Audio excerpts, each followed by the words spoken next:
Ya, ikhwatulillah, kita masuk dari penjelasan taharah di mana beberapa hal yang disunahkan untuk mandi janabah. Yang pertama, mandi pada hari raya Idul Fitri ya. Mereka yang sedang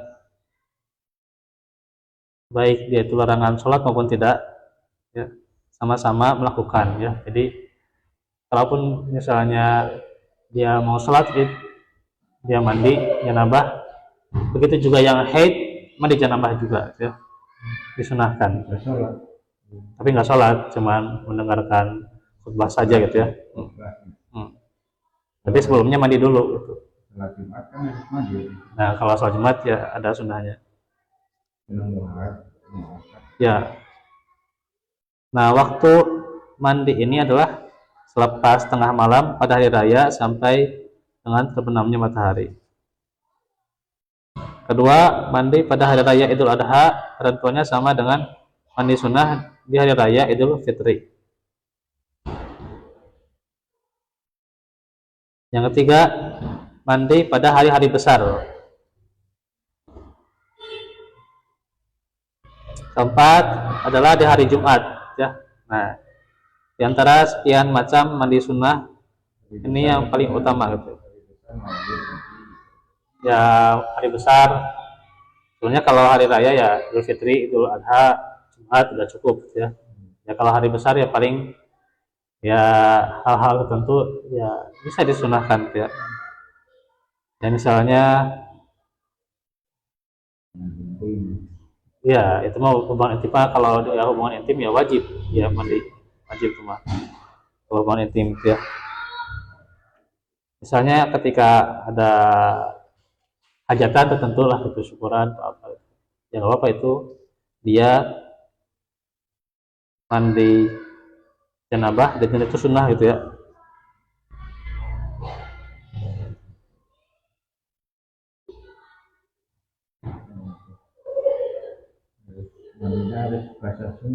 Iya, mandi janabah mah iya intinya mah apa niat terus sama mengguyurkan gitu ya, mengguyurkan air ke seluruh tubuh gitu.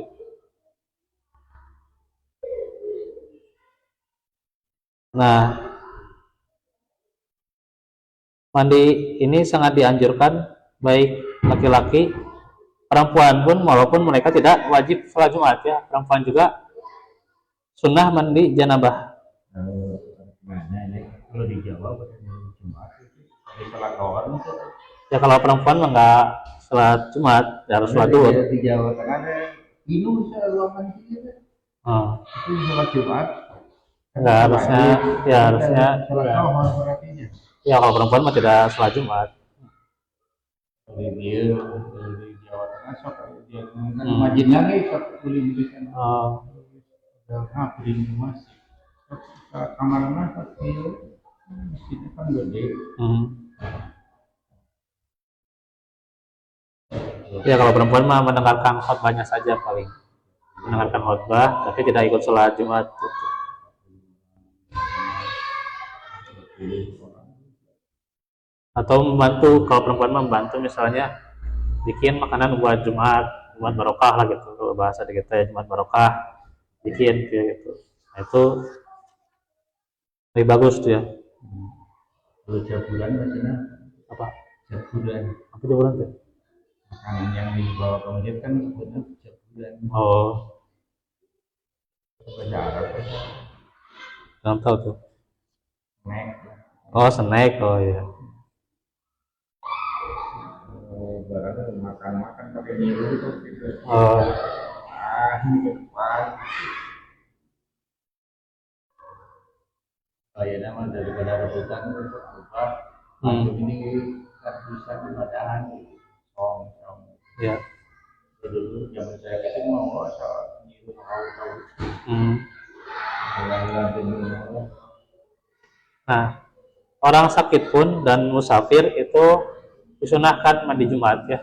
Walaupun dia sakit, selama sakitnya tentunya tidak membuat ketika mandinya ya ketika dia mandi janabah dia tidak terluka, tidak apa-apa ya. Kalau cuma sakitnya cuma sekedar batuk gitu ya, atau sekedar pilek gitu ya, dia mandi janabah itu ya. Ya.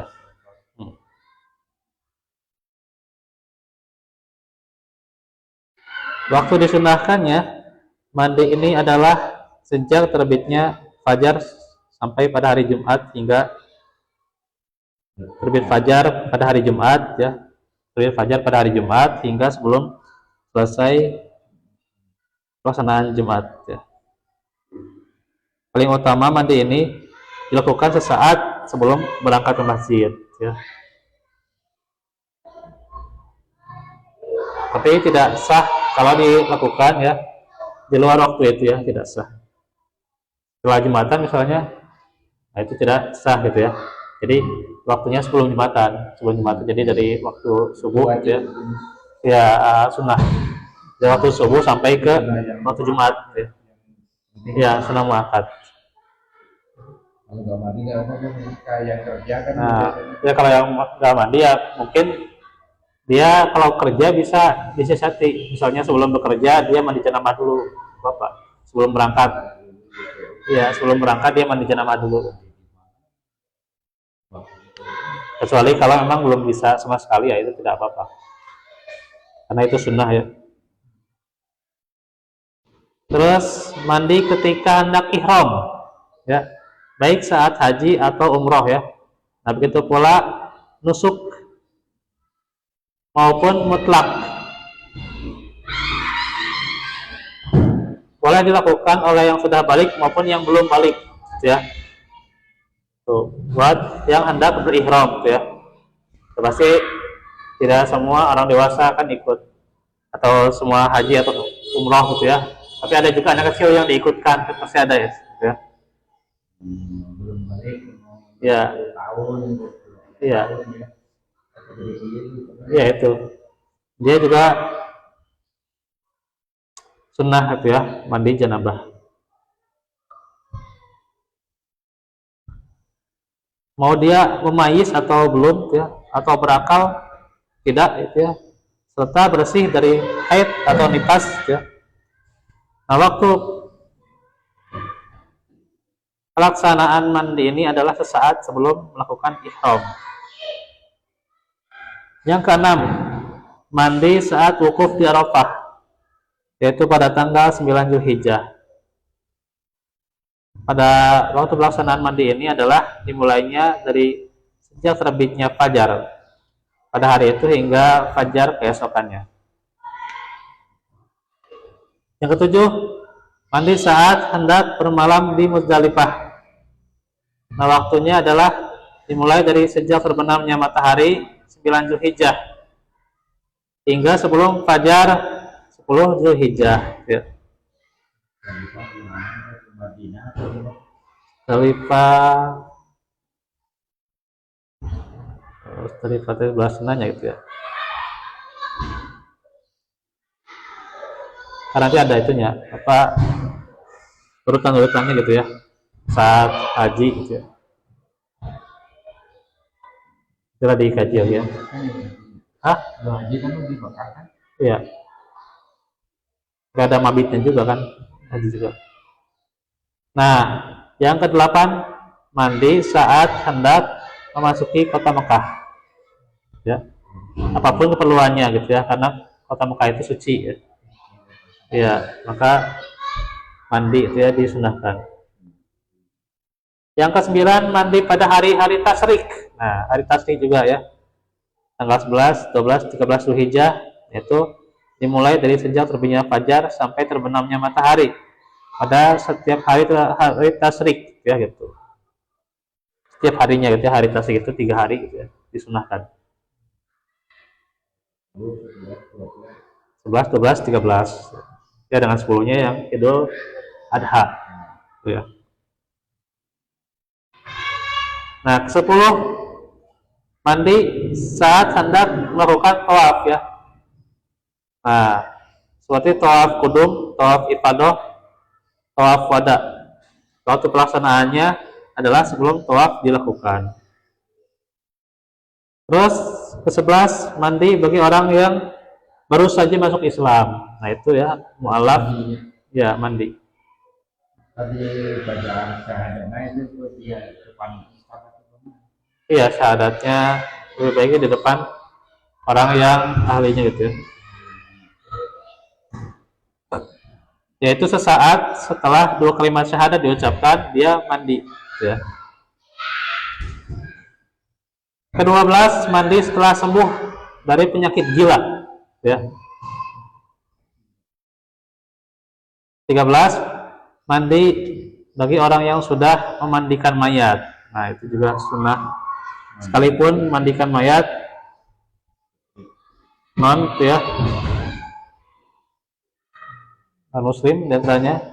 Nah waktu pelaksanaan mandi ini adalah dimulai sejak dari selepas memandikan mayat hingga 1 atau 2 jam setelahnya tuh ya, tuh mandi itu ya kalau sudah memandikan mayat.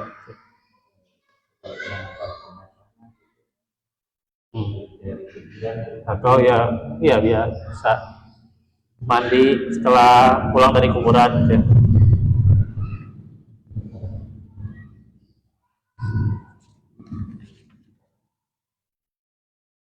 Nah selanjutnya tentang tayamum. Nah, tayamum adalah menyapu wajah ya, menyapu wajah ya, ya dengan tangan ya, menyapu wajah dan kedua belah tangan ya, sampai ke pergelangan. Nah, itu pengganti wudhu atau mandi junub dengan syarat dan niat tertentu.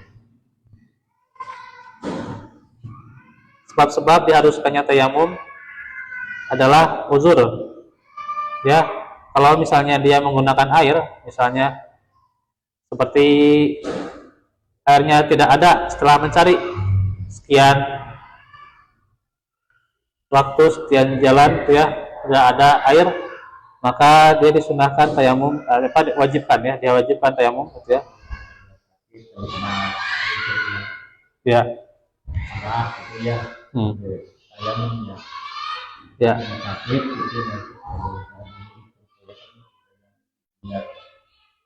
Atau misalnya ada penghalang, nah misalnya ada binatang buas yang menjaga air itu gitu ya, nah maka dia wajib tayamum saja gitu ya, nggak apa-apa. Atau air yang dibutuhkan itu justru milik orang lain, ya nggak bisa kalau milik orang lain ya. Dan dia itu tidak boleh dibeli air itu ya kecuali dengan harganya mahal gitu ya. Nah itu berarti tayamum saja gitu ya. Wah, ada kuah nggak dianjurkan ya. Nggak dianjurkan karena itu air bekas. Jadi air apa? Galon enggak karena itu air bekas apa, ada pemfilteran gitu, beda. Iya. Harus yang benar-benar murni gitu. Iya, beda kan, kalau aqua kan biasanya ada filter gitu ya. Iya. Soalnya kalau dia itu kan si galonnya langsung ambil dari air yang benar-benar murni. Nah, itu kan tapi jarang gitu ya. Nah, air mineral mah kan jarang ya. Nah, termasuk kategori penghalang adanya misalnya luka atau sakit gitu ya. Sakitnya itu nggak boleh kena air gitu ya. Ya. Maka dia bersabar menunggu di waktu terbitnya nanti sampai ke sholat fardu gitu ya. Nah, dia mencari tanah yang suci. Nah, dia tayamum gitu ya. Menepukkan kedua tapak tangan dengan keadaan menyatukan jari-jarinya. Jadi ini kan misalnya debu gitu ya, disatukan gitu ya, ke debu gitu ya, si tangannya itu. Ya terus nanti bersihkan dulu gitu ya. Ya. Nah, setelah dibersihkan terus ini ke muka gitu ya. Nah, itu satu kali aja. Satu kali. Kemudian juga ya ke semuanya, seluruh kulit wajah ya. Nah terus ke sela-sela janggut juga ya, sela-sela janggut dan juga kumis termasuk diantaranya. Dan juga terus tepukan lagi ya ke tangan ya gitu. Nah itu.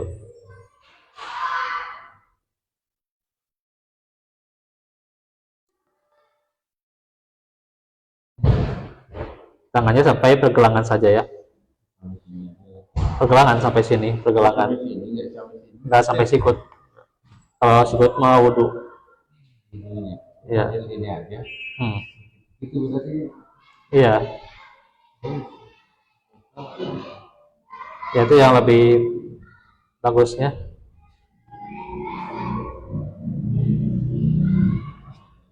Jangan lupa juga menyela-nyela jarinya juga ya ketika membersihkan tangannya sampai pergelangan. Dan kalau misalnya sudah melakukan sholat fardu, ya boleh melakukan sholat sunat sunnah. Ya. Jadi kalau di waktu yang fardu kan sudah di waktunya gitu ya. Misalnya di waktu sholat, misalnya sholat zuhur atau zuhur ya, kan ya sudah tayamum, bisa digunakan juga untuk sholat sunnah ya. Ya. Tapi nggak bisa kalau dia sama-sama sholat fardu, ya nggak bisa. Kalau di sholat fardu, misalnya ke sholat zuhur, dari sholat zuhur ke sholat asar, ya harus tayamum lagi gitu. Ya, tayamum lagi. Ya. Nah itu bahasan tentang tayamum ya. Insya Allah nanti kita akan menjelaskan bagaimana taharah dari najis. Oke, itu saja dahulu yang bisa disampaikan di kesempatan ini. Kita tutup dengan doa ya di hari Jumat ini. Rabbana atina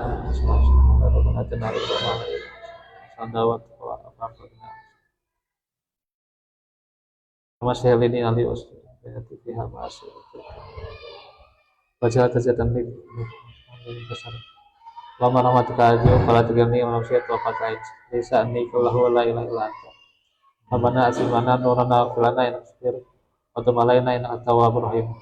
Rabbana filana wa ikhwana muslimin. Wa taj'al fi qulubina ghillan